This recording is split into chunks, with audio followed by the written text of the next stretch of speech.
왜냐면 그 대한민국의 퀴어가 막 이렇게 차별 금지법, 뭐 동성애자들 뭐 자유를 허용하라 막 그런 게 막 물밀들 들어오고, 제가 교회가 그때 해운대에 있었는데 해운대 구남로에서 우리 나와버리거든요. 거기서 퀴어 축제 막 퍼레이드를 한다는 거예요.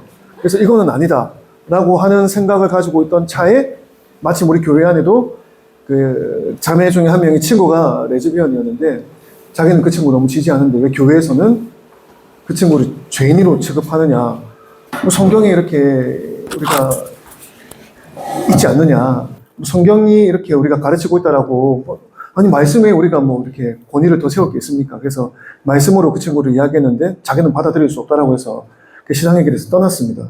자, 그때 굉장히 충격을 받았고, 그리고 그 퀴어 축제나 이런 차별금지법이 뭐 그냥 누군가의 기호, 성향을 인정하고 말고 인권적인 문제가 아니라 이거는 성경에 나오는 거룩과 음란의 영적인 싸움이다 라고 하는 좀 제 나름의 어떤 목회적인 어떤 정리가 되고 나니까, 아, 이걸 공부를 해야 되겠다.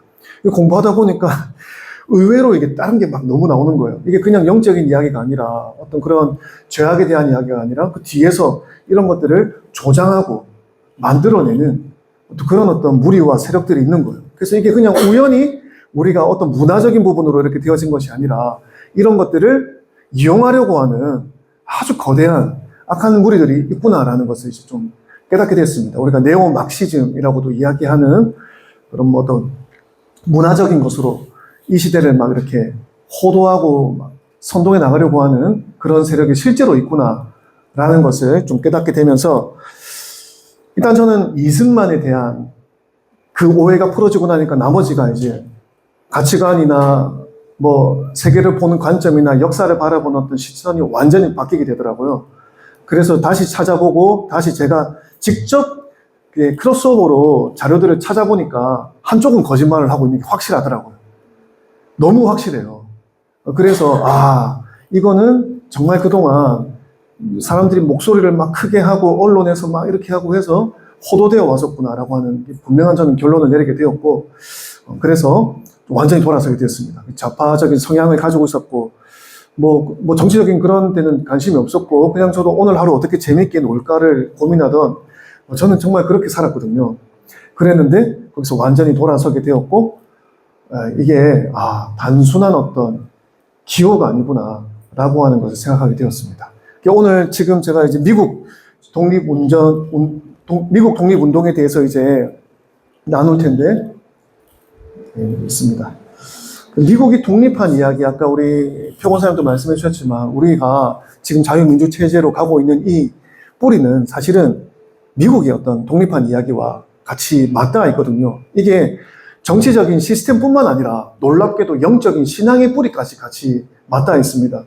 그게 가능한 것은 그 이승만이라고 하는 초대 대통령이 신앙으로, 한성 감옥에서 회심한 그 이후에 신앙으로 그분이 늘 가졌던 대한민국에 대한 꿈, 하나님 제 영혼을 구원해 주십시오, 이 나라를 구원해 주십시오 라고 했던 그때의 꿈을 가지고 나라를 계속해서 이렇게 건국에 대한 독립정신을 키워왔고, 때가 되었을 때 그동안의 어떤 쌓아왔던 경험과 지식체계와 또 여러 가지 이런 자기의 어떤 가치관들을 녹여내어서 대한민국의 건국 정신을 이렇게 세워나갔단 말이죠.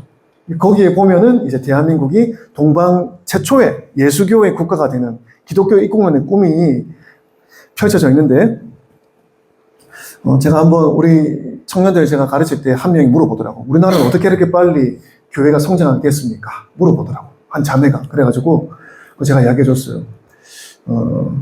학교에 가면은 목사님들이 있는 경우가 있습니다. 그죠? 미션스쿨에 교목. 병원에 가도 목사님들이 있습니다. 원목이 있습니다. 형무소에 가면은 형목이라고 또 있습니다. 우리나라 뭐 경찰 어디 막 하면 경목, 뭐 주요 기관마다 목사님들이 배치되어져 있어요. 마치 이스라엘 시대에 레위인들이 각 성읍마다 이렇게 분포되어 가지고 말씀을 가르치고 제사를 인도하는 것처럼 어딜 가나 목사님들을 만날 수 있게끔 돼 있어요. 군대 가면은 갈 거지. 갑자기 한숨 팍 쉬고 그래. 군목도 있습니다. 여러분 어딜 가나 있어요, 목사님이. 우리나라가 처음 세워질 때부터 그렇게 했습니다. 누가 만들었을까요? 이승만이 그렇게 제도를 만든 거거든요. 처음 가졌던 꿈을 마지막 하나님 부르시는 날까지 계속 그 마음에 가지고 또 만들어내고 기도하고 했던 대통령인데 너무 이렇게 우리가 왜곡되어서 알고 있었던 부분들이 너무 많더라고요. 저는 그래서 이 이승만 대통령과 미국이 독립한 역사들을 공부해 보면은 정말 하나님께서 이 시대 가운데 행하시는 일들이 있다라는 것들을 좀 생각하게 되는 것 같습니다. 그래서 같이 한번 이야기를 좀 나눠볼게요. 자, 미국이 독립한 역사. 미국이 독립한 얘기를 이승만 대통령이 독립정치에서 다루고 있습니다. 지금 이 전체 흐름에서 보면 세 가지 정치 형태가 있다 그랬잖아요. 그 중에서 우리가 지금 자유민주주의 체제를 지금 선택했습니다. 앞에 두 개는 다 임금이 있는 거야. 그지? 법치가 있다 해도 어쨌든 임금이 있어요. 근데 세 번째는 임금이 없습니다. 민주주의는 백성이 주권을 가진 그런 나라입니다. 그래서 우리나라 헌법 제1조 1, 2항에 뭐라 되어 있습니까? 우리는 민주공화국이고 또 대한민국의 모든 권한 어디? 국력은 국민으로부터 나온다라고 되어 있잖아요. 나라의 주인은 국민이고 모든 권력은 국민으로부터 나온다. 그게 민주주의거든요. 다만 북한도 민주주의를 표방하고 있습니다. 걔네들은 무슨 민주주의입니까? 인민민주주의. 우리는 자유민주주의입니다. 그래서 자유라고 하는 단어가 굉장히 중요한 거예요. 이거 없으면은 똑같이 북한도 민주주의인데 라고 이야기할 수 있는 그런 이야기가 되는 거예요. 자유 있어야 되겠어? 없어야 되겠어? 자유로 여기 왔지. 반자유로 여기 왔지. 어쨌든 자유가 굉장히 중요하다. 그걸 마련한 최초의 국가가 완벽하게 마련한 최초의 국가가 미국이기 때문에 이 독립정신책에서 미국을 다루고 있는 것입니다. 자, 미국도 지금은 이만큼 초록색 땅을 가지고 알래스카까지 이렇게 가지고 있지만 맨 처음에 북미 식민지 시대는 요 옆에 해안가에 이게 동부 해역 쪽으로만 13개 식민지 주로 존재하고 있었습니다. 근데 이게 점차 확장되어져 가지고 저만큼까지 크게 된 것이죠. 이 13개 주에 있을 때 이때 미국은 독립국가가 아니었습니다. 영국의 이쪽 반대로 넘어가면은 이제 대서양을 넘어가면 이제 영국이 나오잖아요. 유럽이 나오는데 영국의 식민지로 있던 시절이 있었습니다. 자, 그래서 미국도 독립전쟁하기 전에는요, 서양 정치가 지금 걔네들 되게 고풍스러운 것처럼 이야기하지만 걔네들은 정말 야만의 시대였습니다. 그 유럽 정치 같은 거 보면요, 되게 야만적이야. 프랑스 중세시대 되게 아름다운 것처럼 이야기하지만 가는 곳마다 아무데나 똥 싸고 오줌 싸고 오물이 그냥 온 도시를 뒤덮고 그랬던 시절이 이때예요. 다 서양도 예전에는 다 전제 정치로서 좋은 왕 나오면은 나라가 좀 괜찮겠지만 대체로 왕들은 어떻다? 예. 본인이 잘 사는 게 중요한 거예요. 항상 대부분이. 그래서 좋은 왕이 나오면은 백성들이 항상 좋은 왕이 나오면 좋겠지만 그렇지 않으면은 항상 분쟁과 백성들은 도탄에 빠지게 되어 있습니다. 그래서 이 포악한 정치로부터 벗어나고 싶어 하는 것이 백성들은 목마른 물이 없는 웅덩이에서 목마른 물고기들이 파닥파닥거리는 그런 삶과 같더라. 라고 비유를 하는 것이죠. 그래서 이들 중에 특별히 진짜 나는 못 살겠다라는 사람들이 있었어요. 영국의 청교도들입니다. 이 사람들은 신앙의 색깔이 다르다는 이유로 국가로부터 엄청나게 박해를 받았어. 그래서 영국에서 살지 못하고 네덜란드로 갔는데 네덜란드는 어디예요? 이방 나라잖아요. 잘 대해주겠어요?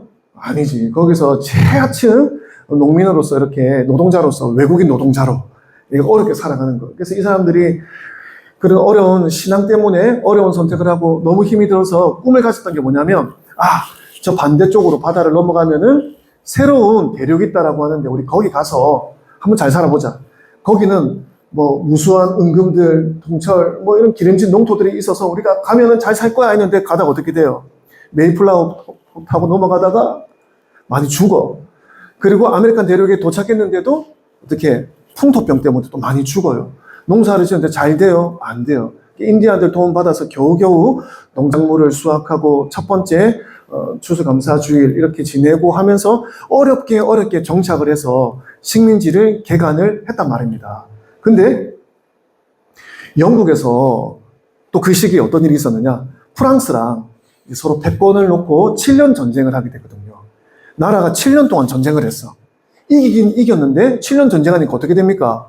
재정이 파탄이 나게 된 거예요. 돈이 없으니까 이 어디서 돈을 걷어들이지? 라고 딱 찾아보니까 어디가 따다다다 레이더에 들어옵니까? 저기 우리 식민지 13개 주나 있는데 라고 하면서 눈에 딱 들어온 거예요. 쟤네들한테 돈을 좀 이렇게 삥 뜯어야 되겠다 라고 생각해서 어떻게 입법을 완전히 포악스럽게 합니다. 정말 이상한 법들을 많이 만드는 거예요. 우리 상급분립 아까도 이야기했지만 법 잘 만들어야 되겠죠. 그리고 그 법에 대해서 판단 잘 해줘야 되고 그리고 정부는 그걸 잘 운영을 해야 되는 거예요. 근데 법 자체가 이 정부가 지금 미쳐 돌아가가지고 영국 정부가 식민지주의에 대해서 미친 법안들을 만드는 거예요. 우리 아이패드 가지고 있네? 아이패드세. 너는 이제 오늘부터 세금 내야 돼. 뭐야 흰티 옷 잘 어울리네? 흰티 잘 어울리니까 너는 이제 세금 내. 약간 뭐 까만색, 둘이 만났는데 깔맞춤새 오늘부터 내. 막 이런 식으로 이상한 법안을 자꾸 만드는 거예요. 그러니까 어떻게 식민지 애들이 처음에는 내다가 이거 진짜 아닌 것 같거든. 흰 옷 입었다고 돈 내라면 낼 거야? 낼 거야 계속? 아니지, 그지? 저항을 한단 말이죠. 이건 아니다 싶은 법안들이 발동이 되니까 식민지에 있는 영국인들이 저항을 하기 시작했단 말입니다. 그래서 영국에서 이것들 봐라. 돈 내라는데 안 내? 근데 그 저항이 어때요? 너무 세! 이거 약간 좀 이러다가 좀 이상하게 되겠는데 라고 해서 다 철폐합니다. 아이 미안해. 장난으로 해본 거야. 막 그러면서 한 가지 홍차에 대한 세금은 거둬들이지 않고 계속 이렇게 하는 겁니다. 그리고 동인도 회사랑 연계해서 독점으로 이렇게 공급하면서 어쨌든 그걸로 계속 돈을 뜯어내는 거예요. 영국의 이 식민지 애들이 열받아서 그 영국에서 오는 홍차를 바다에 다 던져버리고 막 그러는 겁니다. 그때 이제 영국 정부도 이제 우리도 못 참겠다 하고 해서 이제 들어오는 거예요. 이 합정에 저항을 하고 각 나라에서 학문과 지식이 풍부한 자들이 모여 있으니까 이건 부당하다라고 외치는 목소리들이 있었겠죠. 그래서 영국 정부에서 그런 목소리들을 없애려고 더 포악하게 하려고 했는데 그럴수록 더 저항이 거세지더라는 것입니다. 그래서 급기야 영국에서 넘어오는 물품들을 바다에 빠뜨리고 막 그런 일들이 일어나게 되는 것입니다. 그래서 전쟁이 일어나는 거예요.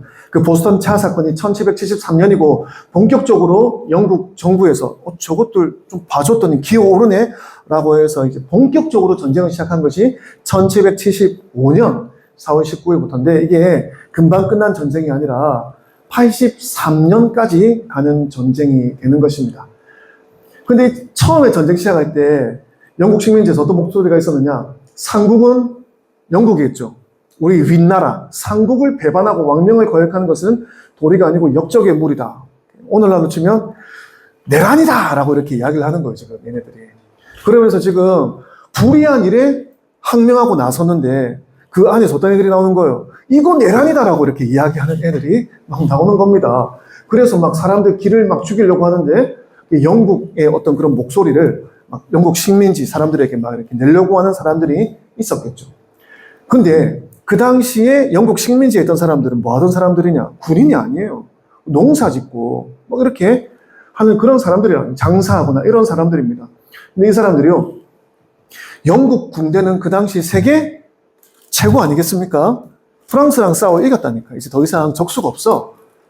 그런데 그 세계 최강의 군대를 상대로 이 농민들이 저항하기로 마음먹습니다. 그래서 우리가 죽더라도 우리가 노예 대접받고 뭐 잘 살고 뭐 그런 거 중요하지 않다. 왜? 이게 정말 중요한 거죠. 아까 권사님도 얘기하셨지만 우리 자손의 행복한 복이 되게 하는 것이 옳기 때문입니다. 내 때에는 이런 부당한 처우를 받고 살지만 우리 아들, 딸들의 세대에서는 이런 부당한 세상이 아니라 정당한 세상에서 그들이 살 수 있도록 우리가 우리 한 목숨 던지자 이런 분위기가 된 거예요. 그래서 뭐 영국의 부형들, 저 사람들은 우리의 형제들, 이 사람들은 벼슬, 월급에 팔려서 종로로 타는 것을 충성이라고 알고 우리 백성을 무찌르려고 총을 들고 오는데 우리는 그들의 손에 죽더라도 독립을 위하여 싸워서 간담이 흩어지고 백볼이 부서진 후에야 그만둘 것이다 라고 결의를 보여주는 겁니다. 그래서 전쟁을 하는데요. 되겠습니까? 싸워서 되겠어, 영국 정부랑? 안 되지. 밀리는 거예요. 근데도 이 사람들이 죽기 살기로 싸우는 거야. 근데 여기서 또 중요한 게 있다. 영국 군대는 당연히 이길 거라고 생각하겠죠. 이게 교만이라고 하는 거거든. 우리가 당연히 이길 거니까. 오만한 생각이 오류의 판단을 만들어냅니다. 그래서 사실은 영국 군대는요, 이때 초창기에 그 판단 실수가 엄청 많았습니다. 판단 미스가 엄청 많았어요. 그래서 이 시민군들이 맞서 싸울 수가 있었던 거죠. 그래서 이 사람들은 홈이나 돌멩이도 던지고 부녀와 아이들까지 다 나와서 우리 함께 싸우자. 이게 우리 6.25 때 이승만 대통령이 그렇게 했던 것 중에 하나거든요. 여자들도 다 나와서 함께 싸우고 우리의 자유와 우리의 독립을 위해서 함께 싸우자. 공산당들과 맞서 싸웠던 그런 이승만의 어떤 업적 중에 하나입니다. 그래서 다 그렇게 열심히 싸웠더니 어떻게 기대치 않았던 각국의 호응과 도움들이 막 있는 거예요. 어떤 나라들이 도와주었을까요?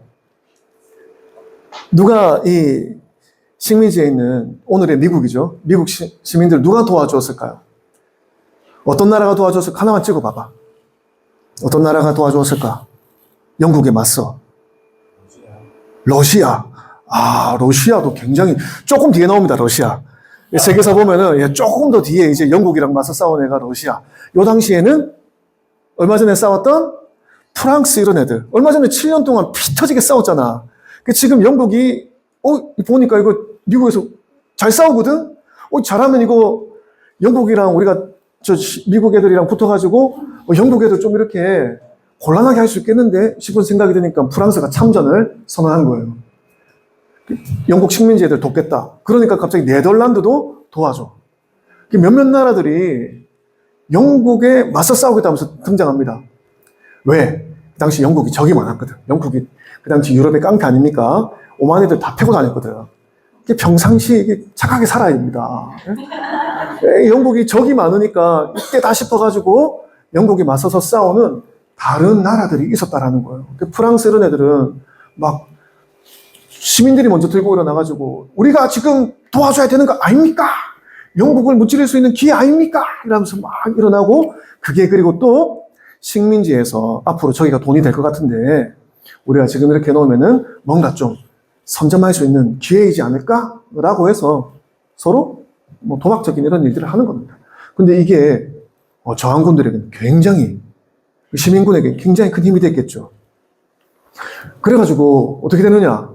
놀랍게도 승리합니다. 1783년에. 그래서 결국 영국이 물러가고 영원한 이 자유의 기초를 세워서 미국은 오늘날까지도 상등 최고의 문화 강국, 대국이 되었다라는 것입니다. 그래서 이 충의 마음이 간절한 동포는 깊이 배워서 우리 나라를 위하여 지금 나라가 어떤 상황입니까? 저 독립정신 적을 때만 해도 나라가 어떤 상황이에요? 풍전등화의 위기입니다. 아직 1909년에 우리가 의사조약 맺고 주권을 완전히 넘기지 않습니까? 아직 우리의 주권을 완전히 박탈당할 때는 아니에요. 근데 이승만은 그게 너무 보이는 거죠? 풍전등화의 대한민국, 대한제국의 상황에서 이 충의 마음이 간절한 동포들은 이 미국이 독립한 역사를 보면서 배워야 될 것이다. 그래서 목숨을 버려서라도 노예를 면하려고 한다면 뜻밖의 힘이 생겨서 당초에 바라지도 못한 공로와 업적을 이룰 수 있게 되는 이치, 요거를 배워야 한다라고 이야기하는 것입니다. 뜻밖의 도움, 그죠? 사실 시민들이 막 조직해가지고 저 거대한 영국 정부랑 싸워서 어떻게 이기겠습니까? 근데 죽게 살기로 결사했더니 뜻밖의 도움들이 오는 거죠. 우리나라도 6.25 때 북한이랑 우리나라랑 그 전력에서 비교가 안 됐거든요. 우리나라에는 탱크가 한 대도 없었던 그런 시기였습니다. 근데 지금 그 당시에 북한은 소련제 세계 2차 대전에서 종횡무전 화객하던 그런 탱크들로 무장을 해서 쳐들어왔죠. 금방 공산화될 거라고 했는데 낙동강에서 최후 전선 이렇게 해서 죽기 살기로 싸우니까 어떤 일이 있습니까? 유엔 연합군이 들어와서 도와줬잖아요. 그래서 우리의 자유를 지켜냈던 것 아니겠습니까? 지금도 마찬가지입니다. 지금도 나라가 사실 굉장히 어렵고 지금 굉장히 위기에 있거든요. 얼마만큼 우리가 위기감을 느끼고 있는지 모르겠지만 굉장한 위기에 있습니다. 지금 내란이 굉장히 중요한 어떤 키워드인데 민주당에서 얼마 전에 이제 대통령 탄핵 소추에서 내란은 빼자 뭐 그런 얘기도 했었잖아요. 자기들이 생각해도 이렇게 내란 성립이 안 될 것 같거든. 근데 또 거기다가 내란을 이렇게 헌재에서 판단하려면 시간이 오래 걸린다 그러더라고요. 그러니까 이제 이재명이가 빨리빨리 하자라고 해서 이제 내란을 빼자라고 이렇게 진행이 된 것 같습니다. 근데 지금 대통령을 탄핵한 가장 중요한 이유가 내란인데, 내란찌다라고 해서 지금 탄핵했는데, 내란을 빼면은 사실 아무것도 안 되는 거죠. 아무것도 안 되는 거예요. 근데 그런 거 가지고 지금 막 유튜브에서도 말이 많고 막 이러면서 국민들이 막 깨어나고, 야, 이건 아니다라고 이야기하는 사람들이 많으니까, 아까 이야기한 대로 뭡니까? 선동하는 유튜버 6명 이렇게 해가지고 했습니다. 그래가지고 그라운드 C라든지 신남성연대, 공병호 TV 이런 우파 쪽 목소리를 내는 6명의 유튜버로 고발을 했습니다. 그리고 거기서 끝이지 않고 그들의 어떤 콘텐츠를 카톡으로 공유를 하거나 뿌리는 국민도 함께 처벌하겠다고 으름장을 놨거든요. 이게 사람들이 이제 궁지에 몰리면은 가지고 있는 권력을 가지고 미스 판단하게 되어 있습니다. 판단 미스가 계속 일어나게 되어 있는 거예요. 근데 그 사실 똥꼬를 차는 거거든요. 그죠? 뭐가 무서워서 그거를 공유를 못하게 할까? 국민들이 이상하게 생각하는 거죠. 이게 지금 1년의 과정이 이렇거든요. 얼마 전에 또 뭐라 그랬습니까? 선관위 부정선거 계속 이슈가 올라오니까 부정선거 이슈를 의혹을 제기를 하면 공적인 자리에서 그럼 그 사람 처벌하겠다 그랬거든요. 처벌하는 법안을 지금 고민 중이다. 그것도 국민들이 말이 되냐? 라고 이야기하니까 그것도 살짝 또 뺐어. 지금 요 카톡 공유 이런 것도 지금 살짝 꼬리 내리고 있거든요. 지금 우리가 돌아가는 상황들을 보면은 아니 생각해 보세요. 그렇죠? 너무 당연한 얘기 아닙니까? 찔리는 사람이 찔리는 대로 그 감추려고 법을 만드는 법이거든. 그러니까 지금 이런 부분에 있어서 우리가 정확하게 잘 객관적으로 판단을 해야 됩니다. 법에 맞게 생각하고 또 상식에 맞게 생각하고 그래야지 이상한 어떤 선동에 빠지지가 않고요. 지금 내란이 계속 중요한 키워드라고 이야기를 했는데 사실은 내란뿐만이 아닙니다. 우리나라는 지금 외란이 함께 있습니다. 외란을 통해서 지금 내란이 일어나고 있는 거거든요. 이 얘기는 조금 이따가 또 한 번 더 해보도록 하겠습니다. 그래서 여기 이승만 대통령이 질문하는 겁니다. 대한의 형제들아, 어떤 나라에서 살기를 원하니? 세 가지 정치 형태 이야기해줬잖아. 전제 군주 정치 밑에 그 왕 하나만을 그렇게 바라보며 살 거야? 아니면은 입법 정치? 그런 부분들? 입헌 군주제? 그런 게 좋을까? 아니면은 정말 국민이 주권자가 되는 민주사회에서 살고 싶니? 라고 이승만 대통령이 물어보는 거거든요. 당연히 우리는 3번을 이야기해야 되겠죠. 민주주의 사회에서 제일 중요한 사람이 누구입니까? 당신이잖아요. 당신이고 저고 우리 국민 한 사람 한 사람이 제일 중요한 겁니다. 국민의 수준이 그 나라 수준이 되는 겁니다. 그래서 우리가 어떤 나라에서 살고 싶은가? 종로로 타더라도 나 그냥 잘 먹여주고 그럼 나 그냥 그래 살게. 내 애도 똑같이 잘 먹여주겠다고? 지금 민노총이 그러잖아요. 민노총이 지금 기종노조라고 하는 이유가 뭡니까? 그 사람들 연봉이 일반 노동자 수준이 아닙니다. 억대 연봉들 받고 있습니다. 그리고 그 자리를 자기 자식들에게 물려줄 수 있어요. 그게 가능한 일이 지금 민노총 안에 말도 안 되는 일이 일어나고 있는 겁니다. 그래서 우리는 종로로 타기라도 하더라도 그냥 풍족하게 먹고 살겠다 하면 그 길 가는 겁니다. 근데 그렇지 않다. 우리는 마땅히 우리 다음 세대들에게 공의와 정의와 어떤 올바른 가치관, 여러분들이 이야기했던 그런 바른 어떤 역사관을 가진 부끄럽지 않은 나라를 물려주겠다라고 하면요, 목소리를 내야 되는 겁니다.